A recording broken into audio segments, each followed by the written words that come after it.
Jerry Verse is a very exceptional player. I would say, plays the game the right way. Plays with a relentless motor, physical. Does a really nice job of being disruptive, playing, making negative plays in the backfield. Tell the guy has a passion for football, high energy, makes a lot of plays, gets their group going. See him as definitely the best guy of that group. So for us to have success on Sunday, we have to make sure we have eyes on number 8 at all times. What do you think corner defensive play callers do to confuse younger offensive linemen or offensive linemen who are a little inexperienced? Are there things that they can do with play calls or schemes or disguises that make it tougher for offensive linemen? That's up to the coordinator, whatever they feel, whoever they deem that they can confuse, that'll be up to them. I can't think for the other coordinators and how they do it. Everybody has their own way of how they call the game and what they want to do, where their group, where they feel strong about their group. So it's up to them and how they call it. What was the energy like having C.J. Gardner-Johnson back in practice? Yeah, the energy has been good. CJ's been back for a few days now, so the energy's been good. It's just a matter of getting him back into, football, just doing the communication, being where we're supposed to be, just making sure everybody's on the same page. Just takes time getting back to that, and he's done a really good job of just fitting right back in and rolling with the communication. So we're excited to have him back. You have a lot of great players on your defense, but what do you think is the biggest strength of that unit? The strength of our defense is just all 11 guys playing together, right? It's never about one person. It's not about one unit. It's about all 11 guys playing together. When we play defense the right way, all 11 guys being exactly where they're supposed to be, that makes us a good defensive unit. If one guy is off, then we're not as good. So it's always a strain mentally and physically to make sure everybody's on the same page doing what they need to do for us to be a successful unit that's playing together, swarming together. That's the only way we operate. When it comes to defending Puka Nacua and Devontae Adams as a tandem, when you have corners like yours, how much easier does the job become, or if at all, when you have the kind of corners you have? Yeah, Puka Nacua and Devontae Adams, two talented big-time playmakers. Like, they're going to find ways to get these guys to football because we know they're great with the ball in their hands. I mean, they can make you miss. They can hit explosives down the field. Everything you want from a receiving standpoint, both guys are able to do that. So for us, again, it's going to be a collective effort. It's not about one corner covering one guy. It's about collectively, like, how are we going to stop these guys as a defense? They're going to move guys around all over the place, so we just have to be on it. We have to make sure we urgent with our communication, urgent with our eyes and alignments to make sure we're on it, we're dialed in of where guys align and what they're trying to do to us, how they're trying to attack us. If we play the game the right way, everybody is on it, then we'll be just fine. There's been a lot of talk about, obviously, the offensive line dating back to last year up into now. There's been a lot of changes. What's just your overall confidence level going into week 1 against a stout defensive line that the Rams have? Yeah, for our offensive line, we'll see. There's been questions all offseason about our offensive line. Everybody wants to know who's going out there, who is this guy, this position, that position. It's just a lot of talk that quite frankly, I'm tired of talking about it. Like, it's time to go play, and let's see how our 5 matches up against a really great defensive line. And that's what we'll see on Sunday. Let's see how it all plays out. With their running back, Kyron Williams, late-round guy that's established himself over the past couple of years, what have you seen from him, and what does he do well that presents a challenge? Yeah, Kyron, man, he has great contact balance. You see guys, you see him make guys miss consistently. Like, he is always going forward, playing really physical ball, but we have to swarm and wrap tackle him. Like, he makes a lot of guys miss. That really jumps out on the tape for me. Like, if you're one-on-one in the hole, he does have the ability to really, make you look silly if you allow him. So it's going to take everybody running to the football, straining how we strain, playing physical, because one guy is not getting them down all the time. And all these guys, they strain. Puka, Kyron, like, if one guy's there, they are straining to get extra yards. They're always fighting to get extra yards. So they play it the right way, man. So it's a challenge all the way across the board. It's going to be a 60-minute challenge, and we're up for it. Having C.J. Gardner-Johnson back, and you said he's getting himself worked back into football shape as far as being back in practice. Will he be a full go? Is he on a snap? Yeah, CJ is good to go. When I'm talking about getting back into it, it's just when you're on the side, it's just getting back into making calls, making checks, all those things that have to deal with playing football, right? When guys are out with injury, you focus on the rehab process and working on whatever specific body part that you're trying to rehab.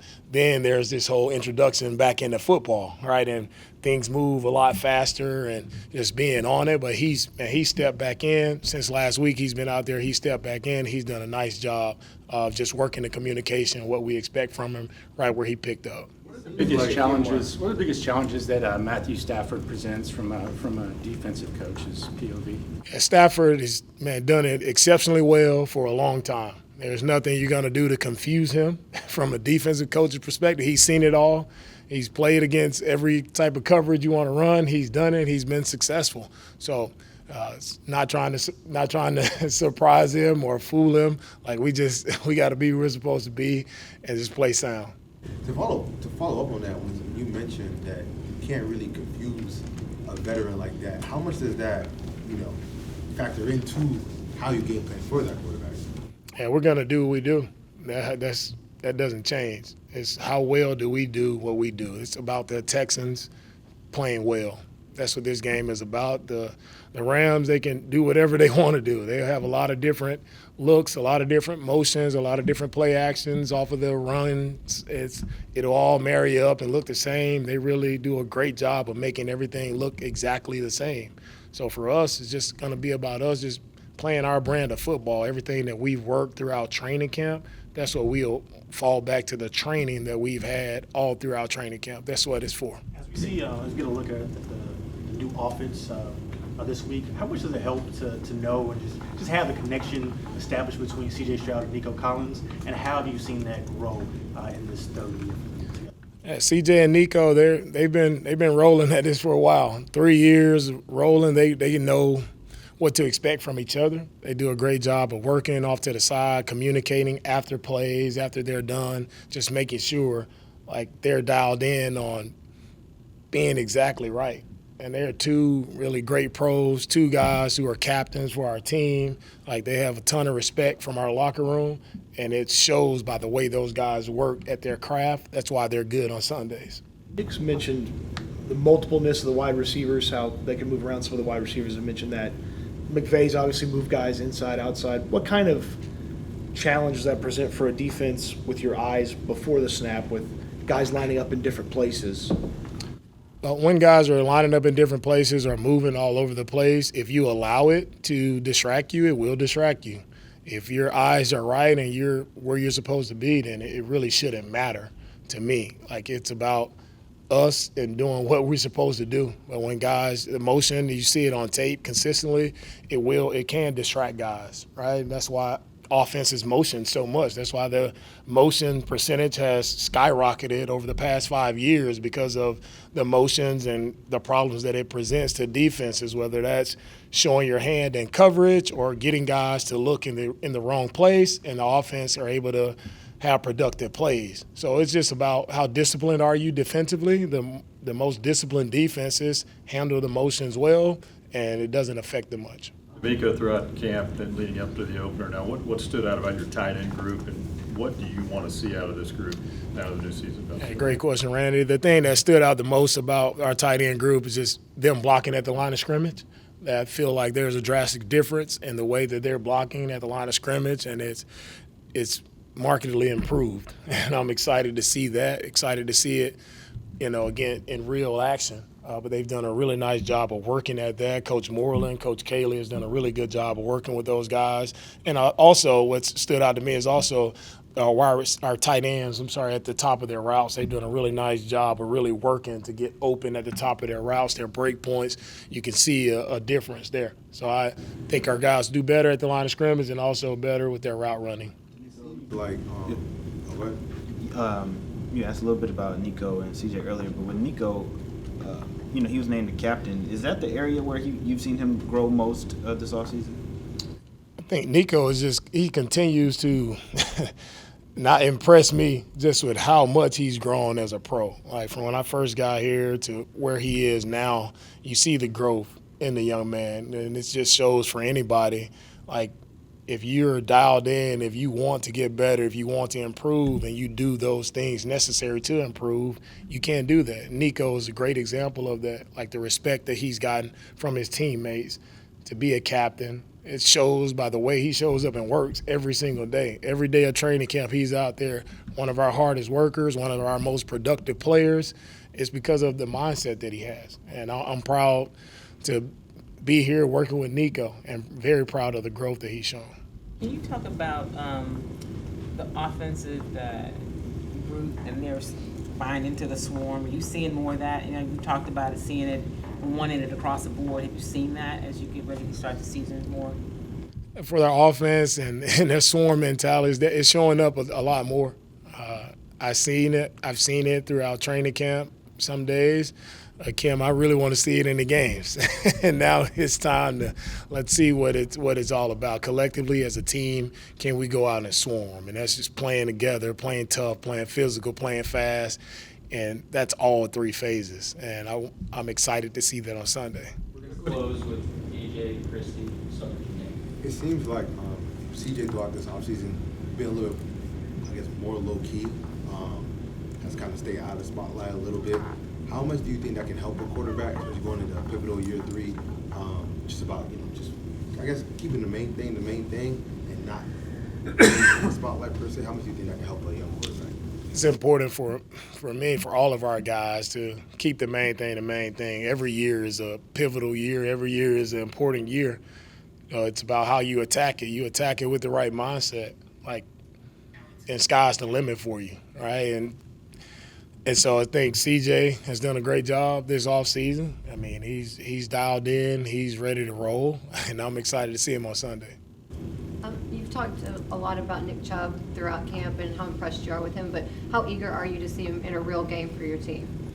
Yeah, Nick won't surprise me in the game. I know what I'm going to get from Nick Chubb. Right? He's a guy I watched for a long time. He's done it at a high level for a long time. Ton of respect for Nick and how he plays the game. I don't expect to see anything different on Sunday. I expect to see a physical running back who's going to gain positive yards every time he touches the football.